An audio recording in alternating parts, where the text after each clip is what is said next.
saveur divine. Cette bonne nouvelle du royaume sera prêchée dans le monde entier pour servir de témoignage à toutes les nations. Alors viendra la fin. Ce pain céleste vous est présenté par Immaculée Niraneza. Bienvenue très chers amis à l'écoute de cette émission Saveur divine. Que la grâce et la paix vous soient multipliées. Je bénis Dieu, le Père de notre Seigneur Jésus-Christ, qui selon sa grande miséricorde nous a régénérés pour une espérance vivante par la résurrection de Jésus-Christ d'entre les morts. Chers amis, la première bonne nouvelle d'aujourd'hui, c'est que nous tous qui avons cru en Jésus-Christ, nous tous qui avons donné notre vie à lui, il y a un héritage qui ne peut jamais se souiller, qui nous attend. Oui, je déclare que cet héritage nous est réservé dans les cieux. À toi qui m'écoutes aujourd'hui, à toi qui cherches la sainteté, à toi qui as compris que la sainteté est un style de vie, comme je vous l'ai dit hier, il y a un héritage qui t'attend au ciel et que cela vraiment fasse l'objet de ta joie aujourd'hui. Alléluia.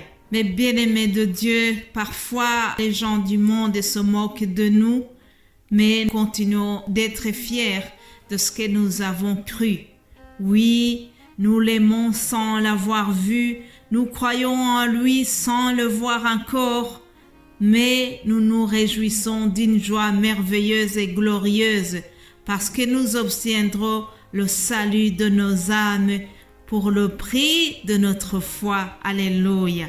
La parole de Dieu est la vie et la vérité, chers amis. Si nous ne nous décourageons pas, nous obtiendrons la récompense. En effet, une couronne nous est réservée, chers amis. Une couronne nous est réservée et, quoi qu'il arrive, nous obtiendrons le salut de nos âmes. Alléluia. Si jamais il y a quelqu'un qui écoute pour la première fois, sachez que cette semaine, je suis en train de vous parler sur la sainteté de Dieu. Notre Dieu est saint. Il s'est adressé à son peuple en disant « Soyez saints, car moi l'Éternel, je suis saint ».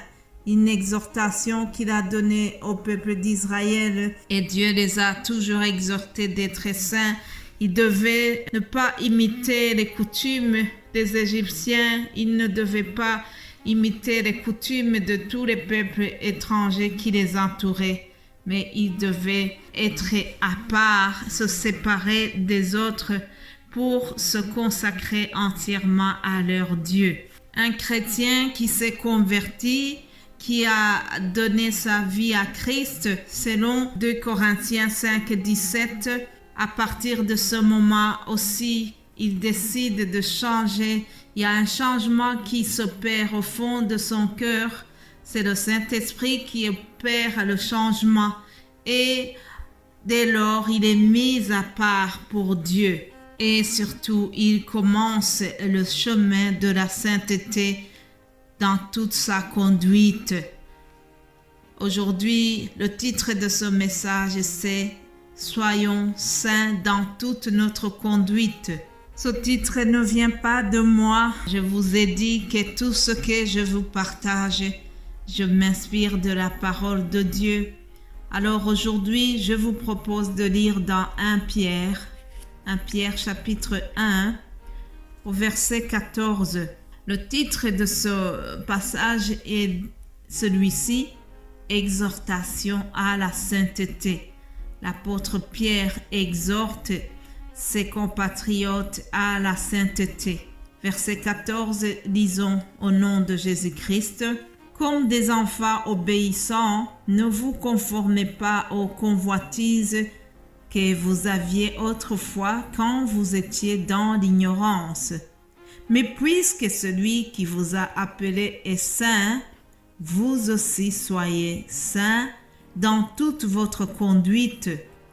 selon qu'il est écrit, vous serez saints car je suis saint. Alléluia. Selon qu'il est écrit, vous serez saints car je suis saint. Vous voyez que ces paroles font écho à ce que nous avons vu dans le livre du Lévitique, parce que le Dieu de l'Ancien Testament est le même dans le Nouveau Testament. Il n'a pas changé les exigences. Il est le même aujourd'hui, hier et demain. Il ne change pas. Notre Dieu est le même pour toujours. Alléluia. L'extrait que je viens de vous lire, ce sont les paroles donc que l'apôtre Pierre a adressées à ses compatriotes qui étaient dispersés dans l'Asie mineure. Ils étaient donc exilés en Asie mineure, qui est la Turquie d'aujourd'hui. Alors, comme ces gens étaient exposés au danger d'abandonner la vie chrétienne à laquelle ils étaient engagés, ils étaient dans la pression de devoir suivre un culte impérial. Ils avaient vraiment la menace pour garder leur unité chrétienne et surtout pour garder ce qu'ils ont cru durant leur conversion.